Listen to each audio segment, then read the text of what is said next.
ભરૂચ જિલ્લાના જંબુસર તાલુકાના ગજેરા પ્રાથમિક આરોગ્ય કેન્દ્ર પીએચસી ખાતે આશા વર્કર બહેનો દ્વારા મેડિકલ ઓફિસરને આવેદનપત્ર આપવામાં આવ્યું। ભરૂચ જિલ્લાના જંબુસર તાલુકાના ગજેરા પ્રાથમિક આરોગ્ય કેન્દ્ર પીએચસી ખાતે આશા વર્કર બહેનો દ્વારા મેડિકલ ઓફિસરને આવેદનપત્ર આપવામાં આવ્યું।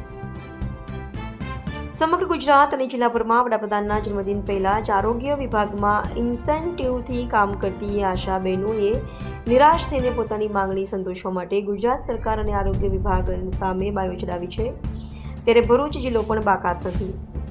2 દિવસ પહેલા જ ભરૂચ જિલ્લાના કલેક્ટરના માધ્યમથી મુખ્યમંત્રીને આવેદનપત્ર પાઠવવા સમગ્ર ભરૂચ જિલ્લાની આશા વર્કર બહેનોનું કીડિયારું ઉમટ્યું હતું। વિશાળ સંખ્યામાં આશા વર્કર બહેનોએ ઉપસ્થિત રહી સૂત્રોચ્ચાર નારા બોલાવી આરોગ્ય વિભાગ અને સરકારના કાના મળ્યા હતા।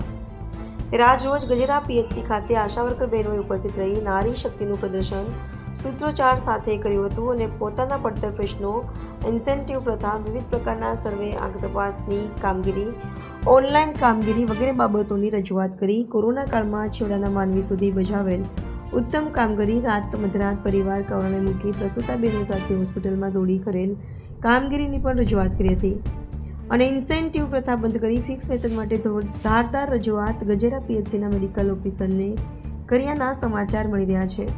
Reporter Ramesh Parmar, Kanam express news, Jambusar.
આજની તારીખ 24/9/2025 રોજ આશા બહેનો ગજેરા પીએચસી જે ઓનલાઈન કામગીરીની અર્થે આશા બહેનોને કામગીરી કરવામાં બહુ તકલીફ પડે છે અને એમને જે માનવ વેતન મળવું જોઈએ એ મળતું નથી। તેના માટે ગજેરા પીએચસી બહેનો હડતાલ ઉપર ઉતરે છે આજથી। જ્યાં સુધી સરકારશ્રી એ લોકોને ફિક્સ પગારની માંગ નહીં આપે ત્યાં સુધી એમની હડતાલ રહેશે અને ત્યારબાદ જ્યારે એમનું માનવ વેતન આપશે ને ત્યારબાદ એ લોકો કામગીરી કરશે। ત્યાં સુધી આશા બહેનો, તમામ ગુજરાતની આશા બહેનો હડતાલ પર રહેશે। આજે અમે ગજેરા પીએચસીની તમામ આશા વર્કર બહેનો અહીંયા સંગઠિત થયા છીએ ગજેરા પીએચસી ઉપર અને અમે આવેદનપત્ર મેડિકલ ઓફિસરશ્રીને આપવા માટે આવ્યા છીએ। તો અમારી જે માંગણીઓ છે તો એમાં અમે ઓનલાઈન કામગીરીનો બહિષ્કાર કરીએ છીએ, તેમજ અમોને જે ઇન્સેન્ટિવ મળે છે તેના બદલામાં અમોને ફિક્સ પગાર આપવામાં આવે, તેમજ અમારા કામના કલાક નક્કી કરવા, તેમજ દિન 20નો પગાર જે હાલ મળે છે તેના બદલામાં અમને 30 દિવસનો પગાર આપે। જ્યાં સુધી સરકાર અમારી માંગણી ના સંતોષે ત્યાં સુધી અમે તમામ આશા વર્કર બહેનો અચોક્કસ મુદતની હડતાલ પર રહીશું અને જે કોવિડની અંદર અમે જે કામ કર્યું છે એની અંદર જેને કામ કર્યું છે એ ઘણા લોકોને સરકારે ફિક્સ કરી દીધા છે, પણ અત્યાર સુધી આશા વર્કરનું કશું વિચાર્યું નથી। અમે ગામડે ગામડે છેવાડાના માનવી સુધી પહોંચી અને સરકારની વિવિધ યોજનાઓની અમે જાણકારી આપીએ છીએ। અમે એ સગર્ભા માતાઓના નમોશ્રીના PMVYના ફોર્મો ભરીએ છીએ, જનની સુરક્ષાનું ફોર્મો ભરીએ છીએ। અમે એમને ડિલિવરી વખતે રાતે 2 વાગે 3 વાગે ઉઠાડવા આવ્યો છો તો ઉઠાડીને એમની સાથે 2 દિવસ સુધી ડિલિવરી ના થાય ત્યાં સુધી અમે હોસ્પિટલમાં ખડે પગે એમની સાથે રહીએ છીએ અને અમને તમામ પ્રકારની એમને અમે સુવિધા આપીએ છીએ। ત્યારબાદ અમે ટીબી માટે દર મહિને સ્પુટમ લઈએ છીએ, મેલેરિયા સર્વેની કામગીરી અમે પુરાનાશક કામગીરી કરીએ છીએ। ત્યારબાદ અમે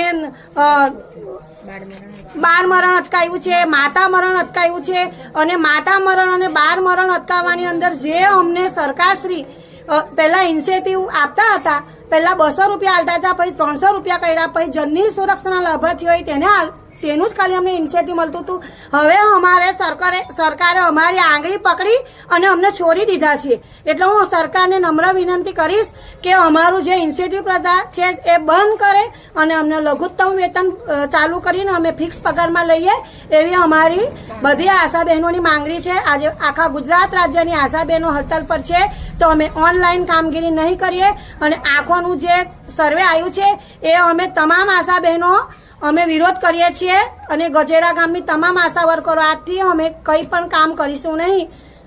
જ્યાં સુધી સરકાર અમારું નહીં સાંભળે ત્યાં સુધી અમે અચોક્કસ મુદતની હડતાલ કરીશું.